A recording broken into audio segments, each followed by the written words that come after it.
Peace and blessings to everybody. Once again, it's another episode for the Reentry Connect podcast. Today, we're going to be talking about the housing tips for returning citizens. This is a very crucial thing, and I believe that any individual that's returned to society, any individual that's getting back on track, whether it's from a transitional housing, from a halfway house, et cetera, et cetera. These are some crucial tips that you must be paying attention to. Again, this is Keenan Hudson, and I'm your host for the Reentry Connect podcast once again.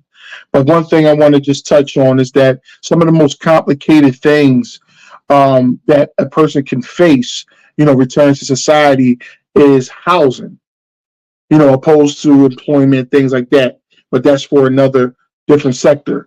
But housing is one of the most complicated things that a person faces when returning to society.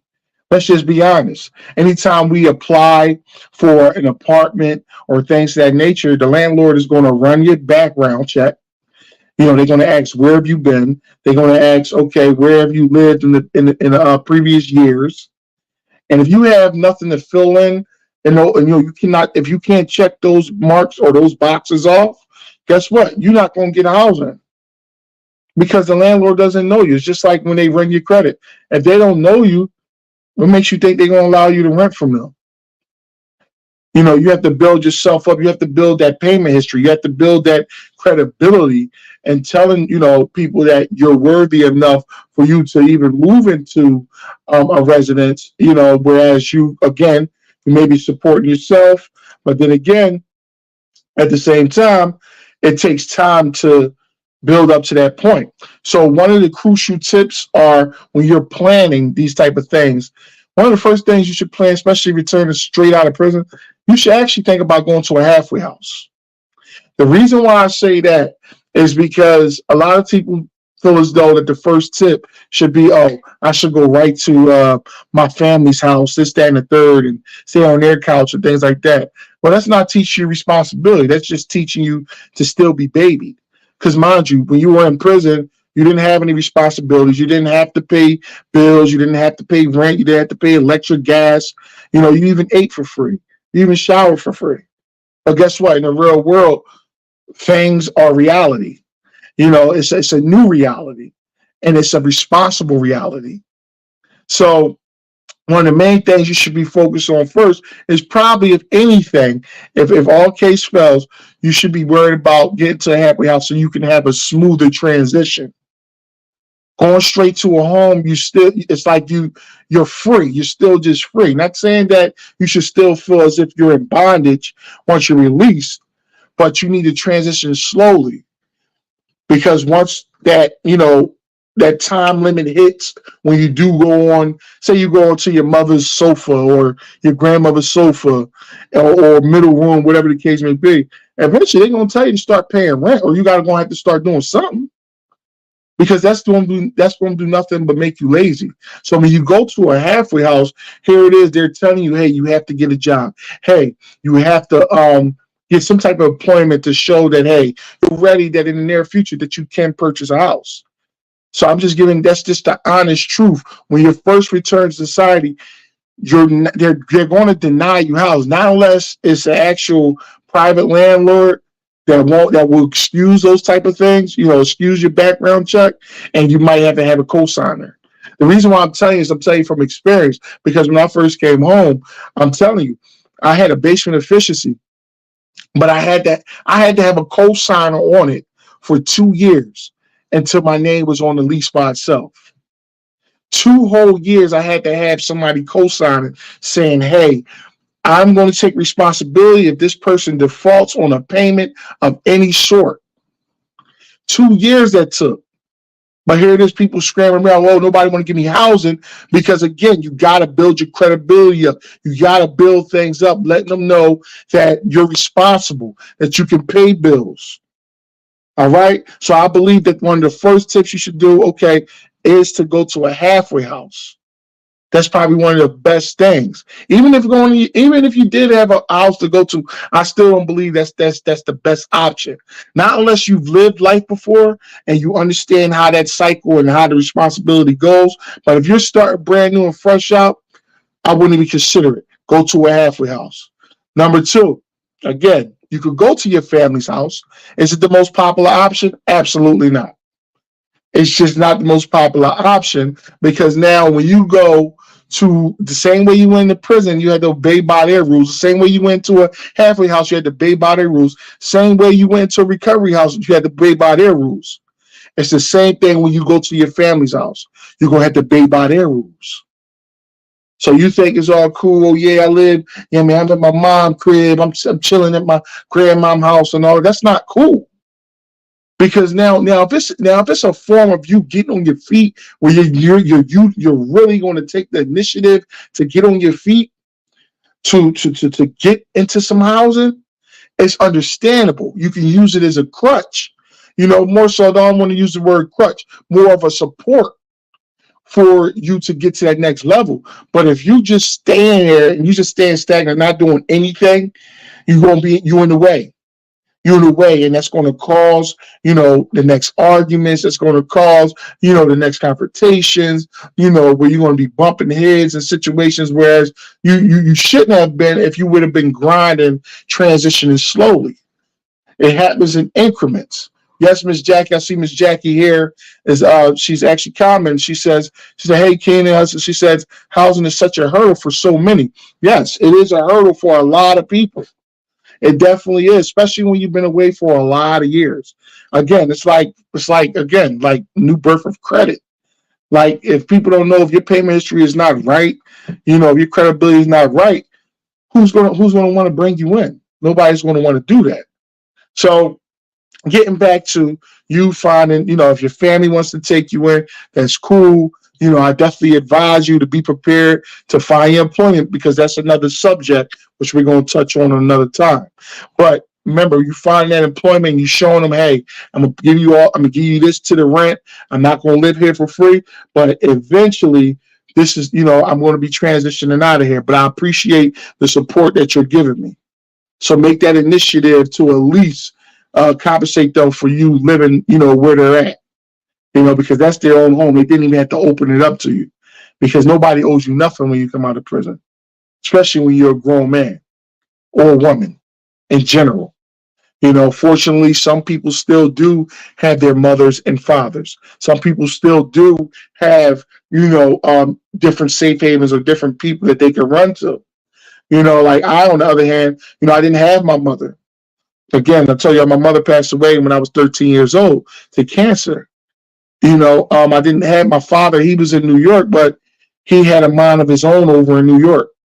Like he wasn't in a position to really even school me with anything. He been through prison himself, but he got some mental issues going on, But nonetheless, I tell you this, that, but when you do decide to, um, again, going back, when you do decide to go to your family, you decide to help, or you ask them, you want to help out with whatever you want to help out with, I'm quite sure they would appreciate it and they will understand that that you're working your way on your feet. All right. So number 3, it might be a case where you might not be able to go to a halfway house, or you may not even be able to go to your family's house. So therefore, you may have to find some shelter. There's a public shelter, around, things like that. I'm quite sure there's much, pretty much around the whole city. It's just up to you to find out where they're at. Um, Again, it's a matter of Googling. You got the free library. You can always Google things. You can always check to see how things are. You can actually um, literally always find out where's the best places to live. Some may not be the best, but at the same time, there is a possibility that you can get in places where it will be comfortable for you until you get on your feet. Again, having the same mindset of, hey, I got to get on my feet. It's a must go. Like you have to do it. Again, another one is transitional housing. Transitional housing, again, that's still a form of you transitioning easily. It's not a halfway house, but it is some type of housing where they will help you until you're able to get on your feet. and then you're able to walk on your own. A lot of times, people try to bank on that, like somebody owes them something. I tell people all the time, nobody owes you anything. Nobody's responsible for you being a grown person coming out and just giving you anything you want. No, it's not like that. Don't get it twisted. A lot of individuals that you may see come out, they may be on Instagram, they may be like, yeah, I'm getting it out here, this, that, and the third. No, a lot of them are working jobs. A lot of them, if they're not working jobs, they're really broke. Because where you getting money from? Not unless you're getting royalties from somewhere. Like so just think about, some of these things when you come home. But again, your focus shouldn't be on other people. Your focus should be on you. Period. A lot of people, at times they try to compare themselves. They try to say, hey, well, what's going on with this? Well, what's going on with that? But at the same time, it's not going to matter. At the end of the day, what's going to matter is what's happening for you. All right. So again, going back to the apartment thing, when you do go apply for an apartment, yes, they may deny you. 9 times out of 10, they will deny you. But again, when you find the right landlord or whoever will co-sign for you, I advise you to do right by them. Don't try to, get over. If you know your bills are due, is due. If you know that it's coming up, you should be saving up. You shouldn't be going out spending on things that that has no significance to your life. A lot of times, I mentioned before that most people have a bad judgment on what they should be spending their money on. Shouldn't be spending your money on foolish things. You shouldn't be spending your money on things you can't afford. You know what I mean? It's time to prioritize. You know what I mean? It's time to prioritize.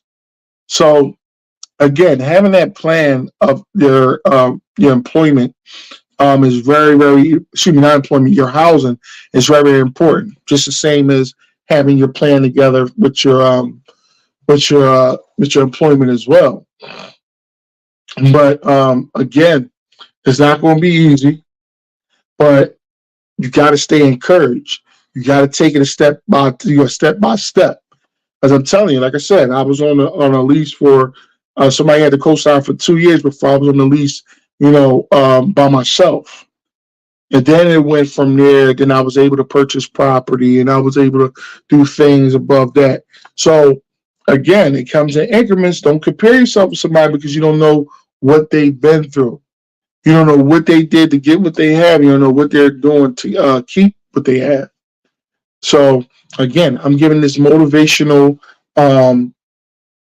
talk here again to encourage you guys. It's very important that you stay focused.